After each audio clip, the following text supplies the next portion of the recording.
이제 계약한 분도 계시고 계획 강한 분도 계시고 뭐 그거는 또 별개로 각자의 삶이 있었으리라 생각합니다. 오늘 본문은 제가 이제 장을 잘못 기록한 것 같은데 19장이었고요. 지난 시간에 함께 나누었던 본문을 그 일부를 가져와서 다시 함께 보려고 일부를 가져왔습니다.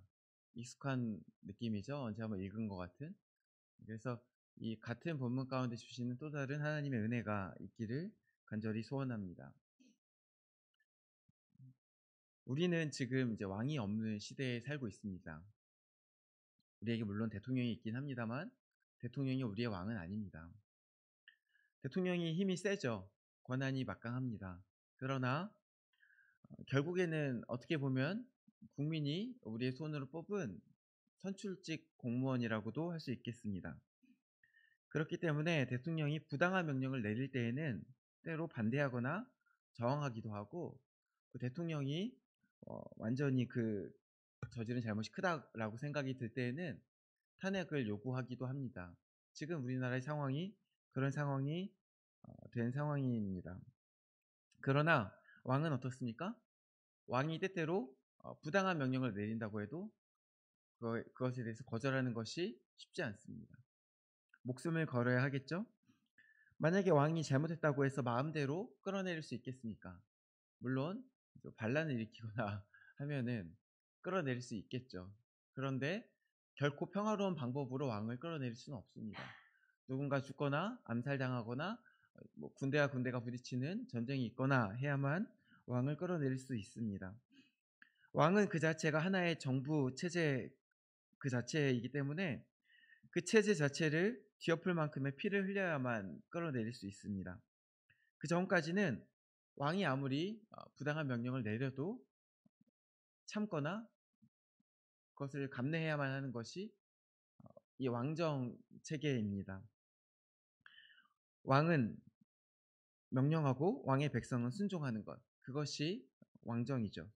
왕이라는 것은 그런 것입니다. 우리 마음대로 할 수 없는 존재가 왕이고, 반대로 왕이 나를 마음대로 할 수 있는 그런 체제라고 할 수 있겠습니다. 지금과 달리, 지금은 왕이 없는 시대라고 했지만 지금과 달리 이 성경이 쓰여진 시대에는 왕이 보편적이었습니다. 그러나 항상 왕이 있었던 것은 아닙니다. 구약의 앞부분인 모세오경이 쓰였을 때, 그리고 가나안에 이제 입성했을 때까지만 해도 이스라엘에게는 왕이 없었습니다. 그러면 그때 백성들을 다스리던 존재가 아무도 없어서 마음대로 살았냐? 어느 정도는 마음대로 산 것 같긴 합니다만 꼭 그런 것은 아닙니다. 그 당시에 이스라엘에겐 누가 있었습니까? 먼저 모세가 있었고 그 이후에는 사사들이 있었습니다. 이 사람들이 하나님을 대리하여 이스라엘을 통치했습니다. 그리하여 그 시대에는 이스라엘에 눈에 보이는 왕은 없었지만 눈에 보이지 않는 하나님께서 그들의 왕이었다라고 할 수 있었겠습니다. 그리고 그 중심에는 율법이 있었죠. 그런데 이스라엘 백성들이 어느 날 이제 보기에는 그들의 왕이 눈에 보이지 않는 것이 불편했던 모양입니다. 그리고 다른 나라들에게는 왕이 있는 모습이 부러웠던 모양입니다. 백성들이 왕을 요구하기 시작했습니다. 사무엘상 8장 5절 말씀 제가 읽어볼 건데요. 이렇게 백성들이 사무엘에게 와서 외친 적이 있습니다. 그에게 이르되, 여기서 그는 사무엘입니다. 그 당시의 마지막 사사로서 이스라엘을 하나님을 대리하여 다스리던 존재였죠. 그에게 이르되, 보소서, 당신은 늙고 당신의 아들들은 당신의 행위를 따르지 아니하니 모든 나라와 같이 우리에게 왕을 세워 우리를 다스리게 하소서 한지라. 이때 사사가 사무엘이었다 그랬죠. 근데 사무엘이 잘 다스렸어요. 사무엘은 우리가 이제 사사가 여러 명이 있는데 성공한 사사도 있고 실패한 사사도 있습니다. 그 중에서도 이제 사무엘은 굉장히 성공한 축에 속합니다. 그런데 이 사무엘이 늙자 백성들은 사무엘이 늙은 것과 사무엘의 아들들은 사무엘과 같지 않은 것을 명분으로 삼아서 사무엘에게 와서 왕을 요구합니다. 그런데 여기서 진짜 이유는 이 앞에 나온 명분이 아니라 뒤에 있는 거예요. 뒤에 뭐라고 나왔냐? 이 방금 읽은 본문의 뒤에 보면요. 어 모든 나라와 같이 우리에게 왕을 세워 이렇게 이야기하고 있어요. 이스라엘 사람들이 보기에 당시 다른 나라들은 모두 강력한 왕이 있었어요. 왕은 그 당시 어떤 존재였냐? 앞장서서 싸우는 존재입니다. 그 당시 왕들은요. 이제 뭐 조선 시대 왕들은 이미 어느 정도 왕이 굳어진 채 이제 나라들이 굳어진 채 왕이 된 왕들과 달리 이때는 뭐 국경도 없고 이제 계속 전쟁하는 시기예요. 그래서 나라가 계속 형성되는 시기이기 때문에 이때 왕은 앞장서 싸우는 어떻게 보면은 음 행동 대장과 같은 그런 존재들이었어요. 그래서 강한 힘과 군대로 자신의 백성들을 지키고 또 때로는 다른 나라를 침략해서 약탈해서 거기서 나온 물건들로 나의 백성들을 살찌우는 전쟁 군주들이었어요. 이스라엘은요 그런 강력한 왕을 원했어요. 이제 아까 8장 5절을 읽었는데 8장 20절에 이스라엘의 본심이 나옵니다. 거기 뭐라고 나오냐면 우리도 다른 나라들 같이 되어 우리 왕이 우리를 다스리며 우리 앞에 나가서 싸움을 싸워야 할 것입니다. 이 사람들이 왕에 대한 어떤 판타지가 있었는데 앞에 나가서 우리를 위해서 대신 싸운다. 근데 사실 뭐 왕만 싸웁니까? 왕이랑 자신의 자녀들이 나가 싸우겠죠. 근데 어쨌든 이 사람들은 왕을 구했어요. 강력한 왕을 구한 거예요. 물론 이스라엘 직접 다스리시는 하나님께서는 사실은 누구보다도 강력한 왕이셨어요. 저 강대한 제국 출애굽을 무너뜨리시고 또 가나안의 강력한 족속들을 굴복시킨 왕이 하나님 아닙니까? 그러나 이스라엘 백성들은 단순히 강력한 왕뿐 아니라 눈에 보이는 강력한 왕, 그들을 대신하여 싸워줄 왕을 원했습니다. 어쩌면 하나님께서 강하다는 것들을 자꾸 볼 수 없기 때문에 잊었을지도 모르겠어요. 어쩌면 하나님께서는 하늘에 계시기 때문에 그들이 원할 때 앞에 나가 싸워준다는 것들을 어, 이들이 알 수 없었을지도 모르겠어요. 아니 어쩌면 하나님께서 그들이 원할 때마다 나가 싸워주는 존재가 아닌 것을 알았기 때문일지도 모르겠어요. 그러나 왕들은 사실은 백성들의 어떤 필요를 가끔 항상은 아니겠지만 필요에 모든 백성의 여론이 이제 몰리면 나가 싸우기도 했거든요. 그래서 그들의 뜻에 따라 나가 싸울 수 있는 왕, 하나님은 아니시거든요. 그런 분이. 그런 왕을 원했던 거예요. 그리하여 이 사무엘에게 왕을 요구한 행동의 본질은 뭐냐? 왕이신 하나님을 버린 거예요. 왕이신 그들을 다스리시는 하나님을 거절한 거예요.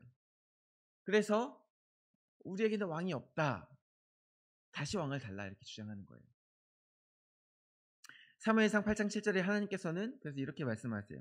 여호와께서 사무엘에게 이르시되 백성이 내게 한 말을 다 들으라. 이는 그들이 너를 버림이 아니요 나를 버려 자기들의 왕이 되지 못하게 함이니라. 이스라엘 왕 대신 하나님을 백성들이 버렸다는 것입니다. 오늘 본문에 이제 우리가 특히 주목했으면 하는 것은 15절이에요, 사실. 근데 15절만 띵 가져오면은 너무 앞뒤 맥락이 없기 때문에 앞뒤를 조금 더 가져왔습니다. 15절 말씀을 같이 한번 다시 볼까요? 15절 말씀 이렇게 시작합니다. 그들이 소리 지르되 없이 하소서 없이 하소서 그를 십자가에 못 박게 하소서. 빌라도가 이르되 내가 너희 왕을 십자가에 못 박으랴. 대제사장들이 대답하되 가이사 외에는 우리에게 왕이 없나이다. 오늘 본문에 이 대제사장을 비롯하여 이 대제사장은 어떤 그 대표성을 띠죠. 그들이 말했지만 이스라엘 백성들이 결국 지금 무엇을 하고 있나요? 예수님을 거절하고 있습니다. 재밌는 것은 도리어 이방인 빌라도는 예수님을 가리켜 너희 왕 아니냐, 너희 왕 예수 이렇게 표현하고 있는데 도리어 진짜 그들의 백성인 이스라엘은 우리에게 왕이 없습니다. 예수님을 거절하고 있다는 거예요. 근데 우리가 여기서 또 하나 주목할 것은 뭐냐? 지금 이스라엘이 예수님을 거부하면서 예수님을 거부한 이유에 대해서는 사실 몇 번 설교를 통해서 이야기했지만 나름 이유가 있을 수 있어요. 근데 그 거부하면서 지금 뭐라고 이야기하고 있어요? 가이사 외에는 우리에게 왕이 없다. 그럼 거꾸로 말하면 무슨 말이에요? 가이사가 우리 왕이다. 가이사가 누구냐? 이제 로마 황제예요. 로마 황제가 우리 왕이다. 아니 진짜 왕 예수님은 거부하면서 왜 가이사 보고 왕이라고 합니까? 가이사가 그들에게 뭘 해줬습니까? 오히려 그들을 침략한 것이 로마 아닙니까? 그들의 성전을 무너뜨리고 그들의 예루살렘을 다 넘어뜨린 것이 이 로마와 그 로마 황제 아닙니까? 그럼에도 불구하고 가이사를 왕이라고 인정했던 것은요, 어쩌면 가장 우선적으로 그리고 현실적으로 이미 이스라엘이 로마와 가이사에게 점령당해 있었기 때문일 것입니다. 현실적으로 그들은 이미 그들이 뭐라고 하든 하지 않든 가이사의 백성이 돼 있는 상태였어요. 힘으로 굴복당해 있는 상태였어요. 아무리 이스라엘이 스스로 가이사를 부정해 보아도 로마의 지배를 거절할 수 있는 상태가 아니었어요. 이미 여러 번 거절해 봤잖아요. 이미 유대인들은 반란을 많이 일으켰거든요. 그때마다 돌아오는 것은 무엇입니까? 피해 보복이 돌아옵니다. 부시고 죽이고 괴롭히고 그런 것들이 돌아오는 것도 여러 번 경험했습니다. 현실적으로 그들의 힘만으로는 가이사에게서 벗어날 수 없음을 깨달았습니다. 그러면 그들이 어떻게 가이사에게서 벗어날 수 있느냐? 성경에 약속한 다윗 왕, 강력한 하나님의 능력을 가진 강력한 존재가 나타났을 때 그 신적 존재만이 이 가이사의 손에서 이 이스라엘을 구원할 수 있다는 것입니다. 그래서 이스라엘 백성이 계속해서 그 강력한 왕을 원했던 거예요. 근데 그 강력한 왕이 이제 예수님이 그 강력한 왕인가 하고 기대를 했는데 그렇지 않은 것을 깨닫게 되자 에이 텄네 텄어. 그러면 어쩔 수 없지. 우리는 다시 가이사가 왕이다. 태세 전환을 한 거라고도 볼 수 있겠어요. 아무 다른 방도가 없었어요. 가이사도 딱 그들이 원하는 왕은 아니었죠. 그러나 앞서 언급한 것처럼 다른 방도가 없었기 때문에 그냥 가이사가 왕이라고 하는 것이 어떤 현실적인 이유였을지도 모르겠어요. 그런데 이 본문을 앞에 언급했던 사무엘 이야기를 같이 연결해서 볼까요? 당시 사무엘에게 이스라엘이 왕을 요구했던 사건으로 돌아가면 그 이유가 뭐라고 했죠? 눈에 보이지 않는 신, 하늘에 있어 그들 마음대로 할 수 없는 어떤 왕, 신적 존재가 아니라 땅에 있는 왕, 그래도 뭐 내 머리 위에 있긴 있지만 그래도 조금은 조정할 수 있을 것 같은 존재, 강력한 힘을 가진 존재이면서도 어느 정도는 내 입맛대로 할 수 있는 존재, 그런 왕을 원했다라는 거예요. 그런데 사실 그것도 착각이에요. 어느 왕이 백성 뜻대로 다 움직여준단 말입니까? 가끔 그럴 때는 있죠. 이제 전 국민이 원하면 백성이 다 원하면 전쟁을 해야 될 수도 있어요. 근데 그런 경우는 흔치 않고요. 보통은 어떻습니까? 백성이 왕을 마음대로 하는 게 아니라 왕이 백성을 마음대로 해요. 지금 사무엘서 말씀을 보면 8장에 그 다음에 하나님께서 왕의 제도에 대해 그들에게 설명해 줘라 하나님께서 말씀하신 장면이 나오는데 그게 무슨 말이냐? 하나님께서 말씀하시기를 쟤네들이 왕에 대해 단단히 착각하고 있어. 환상을 품고 있는 것 같은데 이 왕의 제도가 어떤 건지 네가 설명 좀 해줘라 이렇게 말씀하는 장면이 나와요. 근데 그러면 왕이 어떤 존재라는 거예요? 왕이 너희들의 자녀들을 잡아다가 군대로 삼고 왕이 너희 자녀들을 삼아다가 일시키고 땅 갈아서 이제 자신을 위해서 일하게 만들고 왕이 너희의 물건을 빼앗아 가고 그것이 왕이다. 그렇게 하나님께서 말씀하세요. 왕에 대해 착각하고 있는 것이 있는데 왕이 너희를 위해서 존재한다고 생각하고 왕이 너희를 위해서 앞에서 봉사할 것이라 생각하지만 실제로는 그렇지 않다. 도리어 너희가 왕에게 봉사해야 할 것이다. 이렇게 하나님께서 말씀하고 있는 거예요. 그러나 그 마지막에 그럼에도 불구하고 이스라엘이 뭐라고 주장했다고요? 그럼에도 불구하고 우리를 위해 나가 싸울 왕이 있어야 할 것입니다. 그렇게 주장했다는 거예요. 결국은 하나님의 말씀을 듣지 않고 그들의 눈에 보기에는 어쨌든 눈에 보이는 왕이 자신들의 입맛에 맞을 것 같으니까 자신들의 입맛에 맞는 왕을 달라고 구했다라는 거예요. 그것이 이제 이스라엘과 사무엘 사이에 있었던 일입니다. 오늘 본문의 백성들도 마찬가지예요. 그들이 결국 예수님을 거부한 것은 예수님이 그들의 입맛에 맞는 왕이 아니었기 때문에 그래요. 그러면 거꾸로 가이사를 선택한 것은 뭐 때문입니까? 가이사는 그래도 그나마 그들의 입맛에 맞는 왕이었던 거예요. 예수님이 연약하잖아요. 지금 로마의 손에 저 피투성이가 됐잖아요. 그들의 손에 채찍질 당했잖아요. 아무 힘이 없는 것 같잖아요. 그런 필요 없어. 딴 건 몰라도 우리의 왕은 힘이 세야 돼. 그러면 그때 가장 힘이 센 게 누굽니까? 가이사 아닙니까? 그러면 가이사. 힘이 세야 돼. 그래서 지금 가이사를 인정하고 있는 것입니다. 그들의 왕으로 말입니다. 만약에 지금 우리가 다른 왕으로 로마의 손에서 벗어나는 것이 불가능하다면 어쩔 수 없이 로마의 왕을, 그나마 그래도 로마의 왕은 강하잖아. 그 왕이라도 우리가 왕으로 삼아야지, 이렇게 주장하고 있는 것이에요. 자신의 필요와 자기 욕심을 채워줄 어떤 강력한 존재, 자신의 안녕을 가져다 줄 강력한 존재를 구하는 거예요. 그것은 자기를 지켜주는 사람일 수도 있고 자기에게 안정과 평안을 가져다 줄 왕일 수도 있어요. 근데 아까 말했듯이 그건 사실 환상이에요. 어떤 왕이 백성들을 위해서 봉사하는 왕이 어디 있겠어요, 사실. 되게 어리석은 일입니다. 하나님께서도 그 이스라엘 백성들에게 너희가 왕에 대해서 잘못 알고 있다 그러면서 왕에 대해 설명한 것처럼 가이사에 대해서도 그들이 단단히 착각하고 있어요. 가이사가 그들을 위한 왕입니까? 처음부터 그들을 위해서 뭔가 해준 적도 없고, 심지어 로마를 위해서도 무언가를 한다고 하지만 결국 그 모든 것은 자기 자신을 위해서 한 것이었어요. 나중에 가이사가 실제로 이제 유대인들에게 어떻게 했냐? 유대인들 마음대로 수탈하고 억압했어요. 그래서 불만이 가득 찬 유대인들이 기원 후 66년에 반란을 일으켰는데, 그때 로마의 황제 가이사가, 그들이 자신의 왕이라고 했던 그 가이사가 군대를 보내 유대인들을 학살하고 그들의 성전을 완전히 초토화시켜요. 예수님을 십자가에 못 박은 것이 대략 이제 기원 30년 정도라고 보거든요. 그러면 그로부터 30년 정도 후잖아요.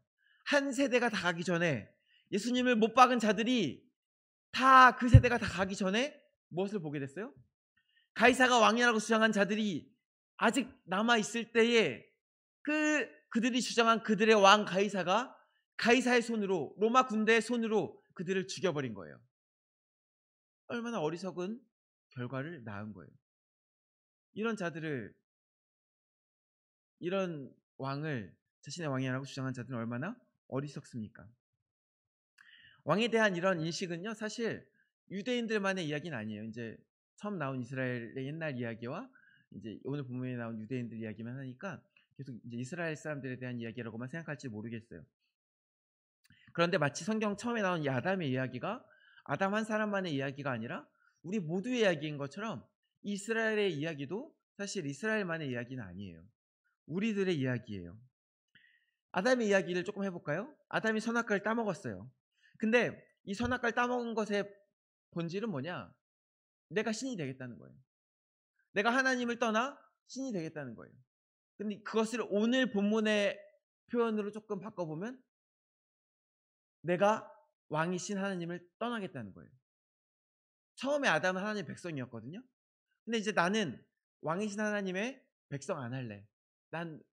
나 스스로 왕할래. 그래서 하나님으로부터 독립을 선언한 거예요. 그게 아담의 이야기예요. 근데 그 이야기가 왜 우리 모두의 이야기냐?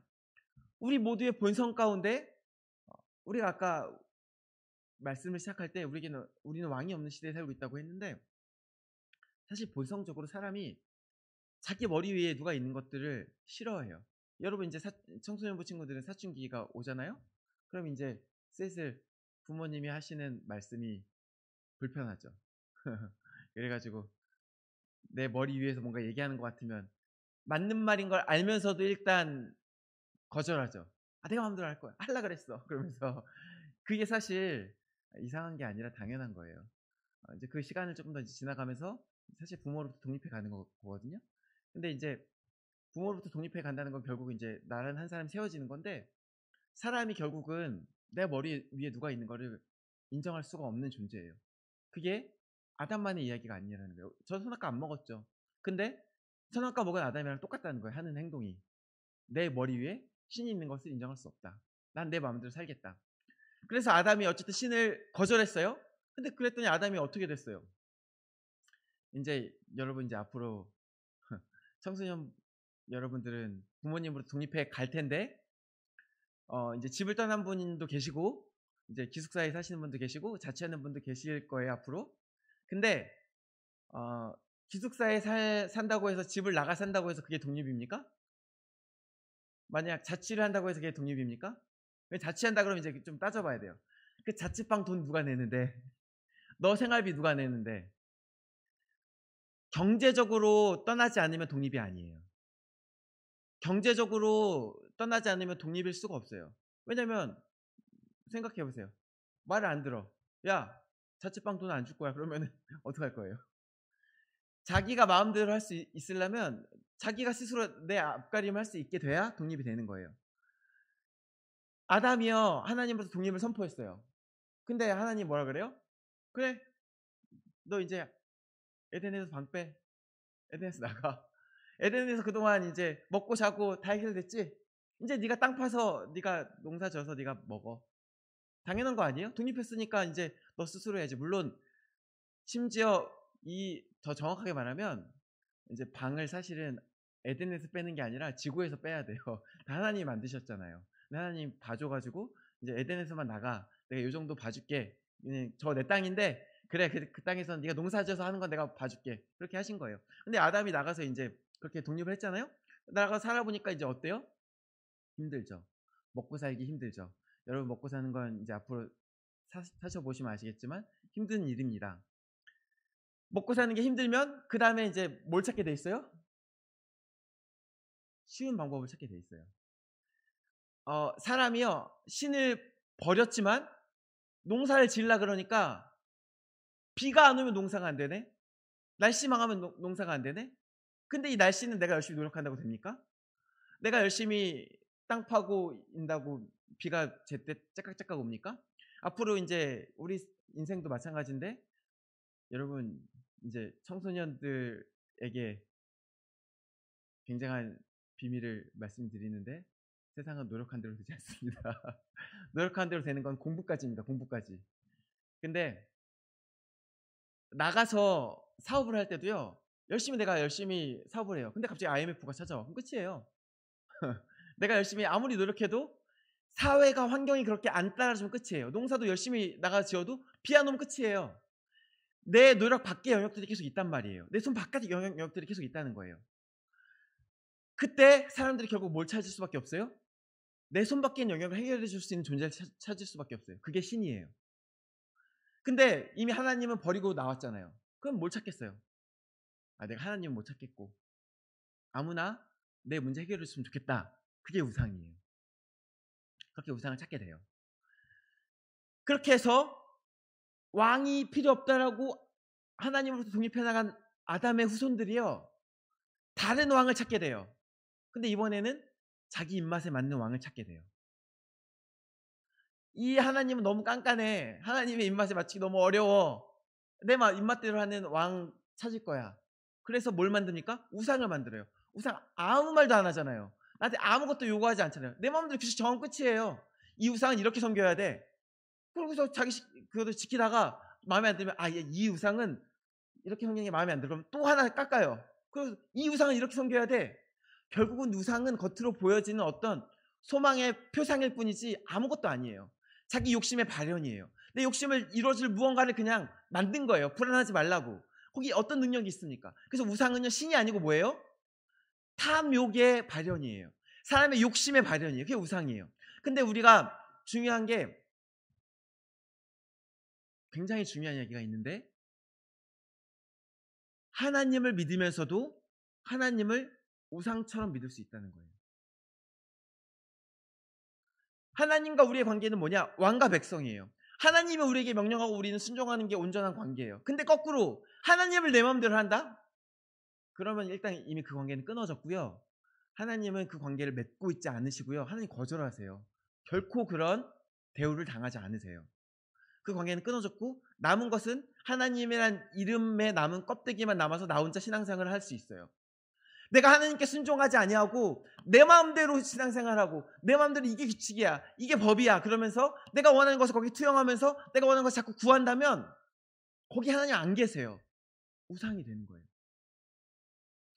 내 입맛에 맞는 왕을 찾으려고 하는 그 사람의 본성이 그때부터 있었는데, 그것이 이스라엘 백성에게도 있었고 이때 유대인들에게도 있었고 오늘 우리에게도 있었다는 거예요. 그래서 우리가 이 본문 가운데 보게 되는 것은 뭐예요? 결국은 가이사를 선택하지만 사실 그 본질은 우리에게는 왕이 없다라고 주장하는 사람의 본성을 보게 돼요. 사랑하는 성도 여러분, 우리 청소년부 여러분, 예수님께서 이 사람들이 예수님을 왕으로 삼으라는 적이 있었어요. 언제 그랬냐? 오병이어 때 그랬어요. 오병이어 때 아까 제가 먹고 사는 게 어려운 문제라 그랬잖아요. 근데 예수님을 쫓아다니다 어느 날 보니까 예수님이 막 떡을 복사하네? 막 떡 5개랑 물고기 2개로 막 몇천 명, 만 명이 넘을 것 같은데? 만 명이 넘는 사람 막 먹이네? 아, 이 사람 쫓아다니면 먹고 사는 문제 해결되겠다. 그래서 예수님을 잡아서 왕 삼으려고 했어요. 근데 이제 잡아서라는 표현을 제가 쓰는 것은 왜 그러냐면 말이 임금 삼으려 한다는 것이지 억지로라는 표현이 나왔단 말이에요. 자, 생각해 보세요. 임금을 억지로 삼아요. 이게 진짜 임금이 맞습니까? 여러분 다 알라딘 얘기 아시죠? 거기 나오는 지니가 자신의 이제 지니에 대한 이제 공식적인 명칭은 램프의 요정이겠죠? 근데 자신을 뭐라고 말합니까? 램프의 노예라고 말해요. 생각해 보세요. 램프에 갇혀서 내가 얘 말을 듣고 해줘야 되는지 안 해줘야 되는지 판단할 수 없어요. 시킨 대로 다 해야 돼. 그러면 이게 아무리 강한 힘이 있어도 노예 아닙니까? 예수님을 잡아다가 떡 복사하는 기계로 만들려고 그랬으면 왕 삼으려고 그런 겁니까? 노예 삼으려고 그런 겁니까? 노예 삼으려고 그런 거죠. 예수님의 관심은 거기에 없었거든요. 예수님의 관심은 어디에 있었냐? 하늘의 떡이 있었어요. 참된 떡이 있었어요. 이 떡을 먹으면 너희가 생명을 얻게 되는데 그 떡을 내가 너희에게 주러 왔다. 근데 너희가 지금 당장 배고프고 줄이니까 너무 안쓰러워. 예수님 되게 그 마음속에 동정하는 마음이 가득 있으셨어요. 그래서 굶게 되는 것이 안쓰럽고 불쌍해서 이게 중요한 거 아닌데 떡 먹여라. 내가 복사해줄게. 이런 거예요. 근데 사람들은 거기에만 집중한 거예요. 그러니까 예수님이 그들을 떠나셨죠. 아까 제가 말했잖아요. 하나님 그런 대우 받는 거 오케이 하지 않으신다고. 예수님께서 자신을 잡아다가 왕 삼으려 할 때 예수님께서 먼저 떠나셨어요. 그리고 분명하게 말씀하세요. 내가 너에게 전하려고 하는 것은 생명의 떡이다. 나다. 나를 생명의 떡은 난데 나를 먹으면 너희가 영원히 굶주리지 않고 너희 삶의 모든 문제가 해결될 거야. 이게 더 좋은 거야. 그래서 얘기를 하셨어요. 근데 백성들이 보기는 어떻습니까? 거긴 관심이 없어요. 나는 떡국사이면 좋겠는데 내 입맛대로 오늘 내가 원하는 것, 오늘 내가 원하면 학점도 주고 내가 원하는 대학도 주고 내가 원하는 어떤 친구도 주고 돈 주고 그랬으면 좋겠는데 왜 내 마음대로 안 하시는 거예요? 그러는 거예요. 그러고서 그때 그 다음에 어떤 일이 있었냐? 예수님이 자신의 뜻을 밝히니까 사람들이 떠나간다 그랬어요. 그게 오병이어 있는 그 장에 있었던 일이에요. 사람들이 제자들마저도 떠나간 거예요. 먼저 예수님께서 자신이 그런 관계가 아닌 것을 밝히자 이제 그 다음엔 백성들이 떠나간 거예요. 그게 우리들의 모습이라는 거예요. 그게 오늘 본문에 유대인들이 하는 말이라는 거예요. 우리에게 왕이 없다. 네가 우리가 원하는 로마를 무찌르는 강력한 왕이 되지 않겠다면 넌 우리 왕이 아니다. 그럼 결국은 그들의 왕은 계속해서 그들이 찾던 왕은 뭐예요? 딱 어떤 그림을 딱 그려놓고 탑을 정해놓은 거예요. 이거 아니면 우리 왕 아니야. 그래서 자꾸 찾아다니는 거예요. 근데 세상에 그런 왕이 어디 있습니까? 당신이 원하는 것을 그대로 이루어주는 그런 존재가 어디 있습니까? 그런 능력이 있으면 자기를 위해 쓰겠죠. 그런 능력을 왜 남을 위해 쓰겠습니까? 그 사람도 그 사람 인생이 있을 것인데. 그런 존재는 없어요. 판타지예요. 사랑하는 성도 여러분, 그리고 우리 청소년부 여러분, 우리가 세상을 살아갈 때 환상에 속으면 안 돼요. 이 세상에 무언가 저기 가면 낙원이 있을 것이야. 우리의 입맛대로 모든 걸 맞춰주는 무언가가 있을 것이야. 근데 사실 이 기독교에서 말하는 천국도 그런 곳은 아니에요. 우리 입맛대로 탁탁탁탁 되는 그런 곳이 아니에요. 도리어 이제 표현은 이제 사실은 딱 정확한 표현은 아닌데 방금 한 표현을 거꾸로 뒤집어서 하나님의 입맛대로 우리가 딱딱딱딱 되는 곳이에요. 사실은 하나님이 왕이시고 우리가 백성이에요. 우리 왕이 없는 시대에 살고 있죠. 그런데 이 기독교는 우리에게 왕을 요구해요. 왕을 요구해요. 그것은 첫째는 하나님이 온 우주의 적법한 왕이시기 때문이고, 둘째는 사실 우리가 왕이 필요한 존재이기 때문에 그래요. 왕 없이 살 수 없는 존재이기 때문에 그래요. 우리가 이 세상 가운데 왕이 없는 시대에 우리가 그래도 교회를 나오고 예수님을 믿는다고 할 때 결국은 예수님을 왕으로 모시지 않으면 우리는 교회에 나와서 아무것도 아닌 게 되는 거예요. 이 세상 가운데 하나님의 뜻을 우리가 이루는 거예요. 하나님이 우리의 뜻을 이루는 게 아니고요. 그것을 우리가 놓치면 우리가 교회에 나와서도 같이 나와 있지만 누군가는 진짜 예수님을 믿는 게 되는 거고 누군가는 우상을 믿는 게 될 수 있어요. 바라기는 하나님 온전히 섬기길 바래요. 하나님의 왕이에요. 근데 희망찬 소식을 하나 말씀드리자면 선한 왕이에요. 우리를 잡아다 일시키고 우리를 괴롭히고 자신의 이득을 취하는 왕이 아니라 우리를 위해 자신의 목숨까지도 심지어 자기 자녀의 목숨까지도 내어줄 수 있는 선한 왕이에요. 다만 근데 우리 뜻대로 하지 않는 거는 뭐냐? 우리 뜻이 너무 얄팍하고 부족해요. 더 좋은 걸 주시는 분이에요. 바라기는 그 왕을 만나고 섬기고 모시는 저와 여러분 되시기를 간절히 소원합니다. 기도하시겠습니다. 우리의 왕 되신 아버지 하나님 감사합니다. 우리의 삶 가운데 예수님을 왕으로 모시는 저와 우리 삼보교회 그리고 우리 청소년부 친구들 될 수 있게 은혜를 베풀어 주시옵소서. 하나님의 뜻에 따라 우리가 살고 하나님의 뜻에 따라 우리가 순종하는 것들을 우리가 익힐 수 있게 하시고 기쁨으로 따라갈 수 있게 은혜를 베풀어 주시옵소서. 감사드리오며 예수 그리스도 이름으로 기도드립니다. 아멘.